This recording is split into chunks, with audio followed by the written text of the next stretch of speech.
Sairam. Welcome to my channel Shri Sai Divya Charanalu. మనం బాబా గారి అనుగ్రహంతో లాస్ట్ వీడియోలో దామోదర్, ఘనశ్యామ్, బాబరే, అన్నా చించినీకర్ గారి కోసం, అలాగే సంబారే, అదేవిధంగా రాజా భల్లి మహమ్మద్ వీరి కోసం తెలుసుకున్నాం కదా. మరికొన్ని విషయాలు మరొక భక్తుల కోసం ఈ వీడియోలో తెలుసుకునే ప్రయత్నం చేద్దామా.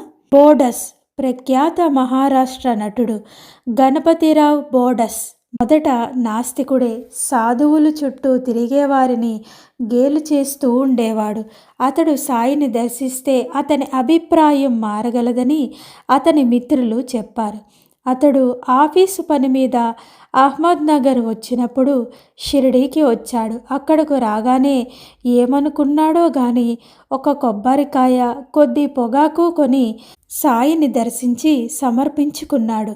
ఆ పొగాకుతో అతడినే చిలిం సిద్ధం చేయమని చెప్పి బాబా అతనిని దక్షిణ కోరారు. అతడొక రూపాయి సమర్పించి వారి వర్చస్సుకు చికితుడై ఆయనకు సాష్టాంగ నమస్కారం చేశాడు. బాబా, నీవు మధ్యాహ్నం భోజనం చేసి వెళ్ళు అని ప్రేమగా చెప్పిన మరుక్షణమే ఆయన ఉగ్రులై, వెదవల్లారా, మీరిలా పోట్లాడుకుంటూ చేస్తే బాబా మీకేం చేస్తాడు అన్నారు.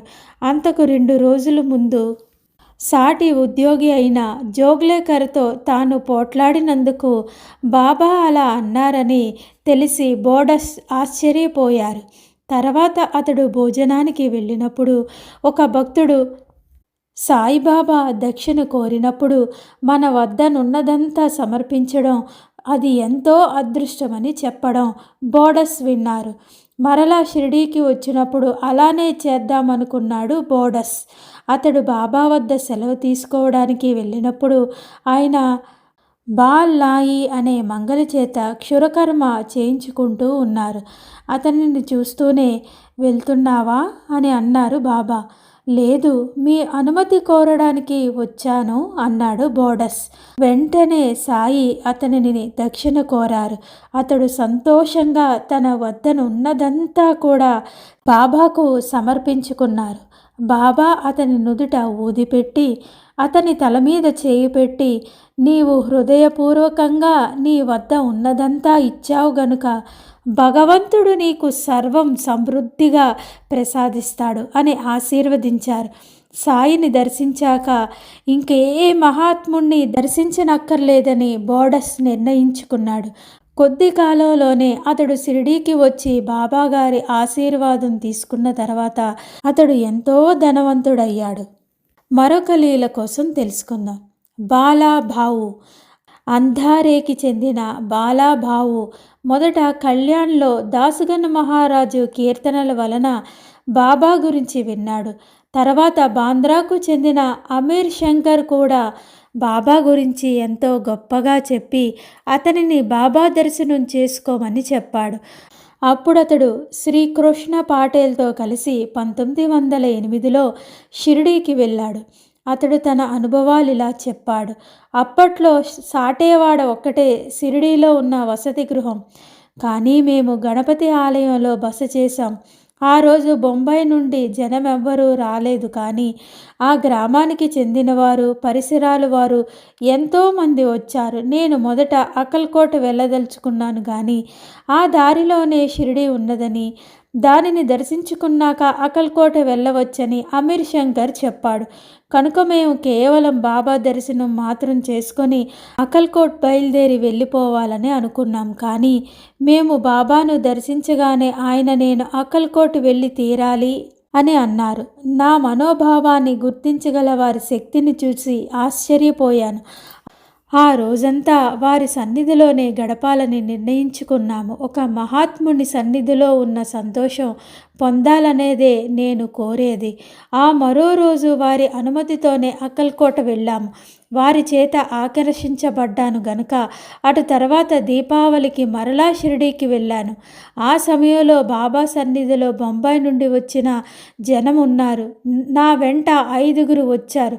నాడు సాయంత్రం 8 గంటల నుండి అర్ధరాత్రి వరకు బాబాతోనే మసీదులోనే ఉన్నాక నాకు ఉపదేశం ఇచ్చి నన్ను శిష్యుడిగా చేసుకోమని వారిని నేను అడిగాను. బాబా మనకు గురువు యొక్క ఉపదేశం పొంది తీరాలన్న నియమమేమీ లేదు. అంతా మనలోనే ఉంది. నీవెలాంటిది నాటుతావో అలాంటిదే పొందుతావు. ఏమిస్తావో అది నీకు లభిస్తుంది. అంతా నీలోనే ఉంది. అంతర్వాణి చెప్పినట్లు విని అది ఆదేశించినట్లే నడుచుకో. మనను మనమే చూసుకోవాలి. అదే గురువు అన్నారు. నేను బాబాను ఉపదేశం కోరినప్పుడు ఇప్పుడు కూడా రత్నగిరిలో నాకు మా సాంప్రదాయ గురువు ఉన్నారు. బాబాపై విశ్వాసం పెరిగిన కొద్దీ నేను పండరీపురం అక్కల్కోట వెళ్ళడం తగ్గించుకున్నాను. నేను స్థానిక పాఠశాలలో అసిస్టెంట్ మాస్టర్గా పనిచేస్తూ ఉండేవాడిని. స్టాంపులు కూడా అమ్మేవాడిని. నేను షిరిడీ వెళ్ళడం వలన నా స్కూలు పని దెబ్బతింటుందేమోనని, నా సెలవులు అయిపోయాక కూడా బాబా నన్ను షిరిడీలోనే నిలిపివేస్తారేమోనని మా స్కూల్ అధికారులు నేనా సమయంలో ఎక్కడున్నానో విచారించి నన్ను ఎగతాళి చేస్తూ ఉండేవారు. నేను స్కూలు పనో లేక షిరిడీనో ఏదో ఒకదానినే ఎన్నుకోవలసి వచ్చేసరికి నేను స్కూలు పనినే విడిచిపెట్టాను. కొంతకాలం స్టాంపులు అమ్ముతూ ఉండి ఆ తర్వాత ఆ వృత్తి మా అబ్బాయికి ఇచ్చేశాను. నాకు ఇప్పుడు నెలకు 20 రూపాయలు లేక 25 రూపాయలు వచ్చేవి. నేను ఉద్యోగం విడిచిపెట్టేటప్పుడు నాకు 32 సంవత్సరాలు. అయినా విశ్వాసం వహించి ప్రతి శ్రీరామనవమికి షిరిడీకి వెళ్తున్నాను. బాబా మీద అనంతమైన భక్తి విశ్వాసాలు పెరిగాయి. తర్వాత ఒకప్పుడు మా పొరుగురిలో భయంకరమైన దోపిడీ జరిగింది.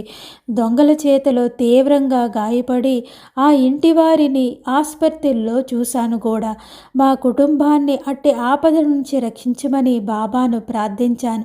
నాటి రాత్రి బాబా నాకు కలలో కనబడి తాము 10 మంది కాపలాదారుల్ని తీసుకొని వచ్చామని, నేను భయపడవలసిన అవసరం లేదని చెప్పారు.